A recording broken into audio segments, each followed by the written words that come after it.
What's good, skid bros? Today we're back with kind of a different video. Today we're going to be talking about 5 things to expect when you first get your e-bike. Alright, so we're here with Flint as well. Okay. Number 1 on the list is that you should buy aftermarket parts. Expect to spend a little bit more money on buying stuff like aftermarket, such as pedals, handlebars, grips, because this is exactly what I did. Because usually when you buy like a budget e-bike, it comes with kind of cheap parts. The cheap parts are usually like in the handlebars and grips. I know when I first got my bike, they had super narrow bars and super like kind of bad grips. So yeah, that's like one thing I first upgraded. So just expect to make a couple upgrades. I especially made an upgrade with these pedals. I have the old pedal somewhere, but I just don't have it for today's video. That's the one thing you should expect, just to buy new parts.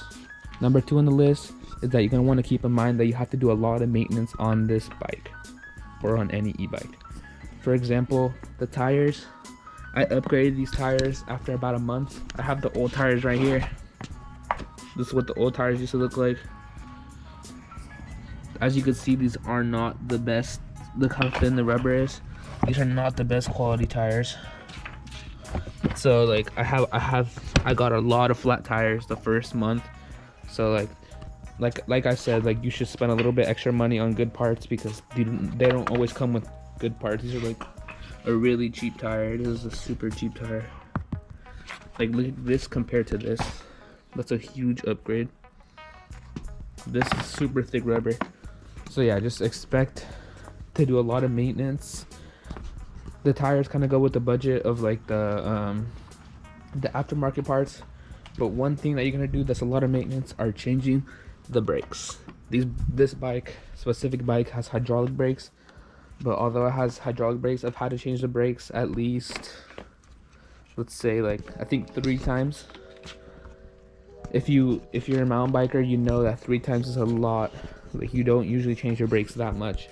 But since this bike's a lot heavier, then you're gonna have to change them like more frequently, because you're putting more weight on the brakes. But yeah, that's number 3. I also forgot to mention that you're gonna have to want to change the chain at one point, because this chain's like really bad quality. I noticed, I think I went one raid ride and the chain's all rusty like that. I'm gonna have to change that soon. Alright, same with the cassette. The cassette I also noticed got really rusty, because I think, as you can see, I think this is a 7-speed. What is it, Shimano? It's not that good quality, so yeah, you might want to have to change that. Alright guys, we're back. So number three on the list is you're gonna want to expect a lot of people to hate on you for owning an e-bike. So basically what this means is that, like, I know a lot of people in the biking community hate e-bikes just because they think it's cheating, and they just hate that like they like destroy the trails because it's basically like a little dirt bike. I know a lot of people hate for stuff like that, but I get it. But you know, some people can't really ride regular bikes due to disability and some other reasons, so a lot of people will switch over to e-bikes, something like this. But yeah, I know a lot of people hate on e-bikes. So if you get an e-bike, don't expect everyone to be friendly with you. Expect some weird looks on the trails, on the street. Whenever you pass a biker, they always give you those weird looks. So yeah, you're gonna have to expect a little bit of hate, a little bit of judgment just for owning an electric bike. I know I used to be an electric bike hater before I actually got one. But yeah, man, a lot of people hate on you for no reason, so just watch out for stuff like that. Alright guys, so we got my dog right here. But anyways, number 4 on the list, expect to break the bank. Don't expect to like go cheap on stuff like e-bikes, because if you get a cheap e-bike, it's more likely to break like sooner. Expect to break the bank because you're gonna spend money on like stuff like helmets and gloves if you don't have them already, the actual bike, the upgrades, which cost a lot. The bike's already like $2,000, $1,500 to $2,000, depends what bike you get. If you're gonna get a Sur-Ron, $4,000 plus like upgrades. If you want to do upgrades, don't expect that buying an e-bike is gonna be cheap. Don't think that, because actually it's the opposite. It's super expensive, especially if like a part breaks, you have to replace the part and that type of stuff. But yeah, that's number 4 on the list. All right, number 5. It's not really something to expect. It's something that's kind of obvious.